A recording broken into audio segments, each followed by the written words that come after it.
Voglio realizzare un progetto di legge per regolamentare questi accessi, ovviamente sulla base di determinati requisiti, sulla base di determinate caratteristiche, ma credo sia giusto e doveroso nel 2026 garantire l'accesso, soprattutto per quanto riguarda i pazienti oncologici, quindi nei centri oncologici, l'accesso degli animali d'affezione. Un impegno netto e deciso, quello del presidente Alberto Stefani, che si è commosso seguendo le storie di Barbara e della sua gioia a Treviso e di Pimpa e della sua padrona all'ospedale di Piove di Sacco.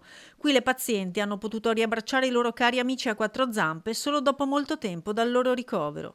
Pur essendo la pet therapy riconosciuta a livello di cura già dal 2003, in Italia manca una legge nazionale che regolamenti l'accesso di cani e gatti dentro le strutture sanitarie. Oggi le norme variano sia a livello regionale che sanitario, dipendono cioè dalla direzione sanitaria specifica che le stabilisce di volta in volta.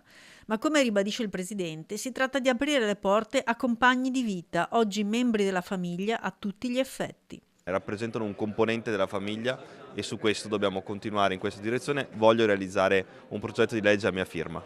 Un'idea portata avanti dall'associazione Angeli con la Coda, dove Antonio Scalise, marito di Barbara, e Valeria Vezzaro, esperta di pet therapy, se ne occupano da oltre 15 anni. I cani, oltre ad essere vaccinati e cippati, devono anche aver fatto un percorso preciso. Un cane che ha svolto insieme al suo proprietario un percorso dove il proprietario ha compreso come comunicano i cani e soprattutto come aiutarli a non entrare in stress. D'accordo?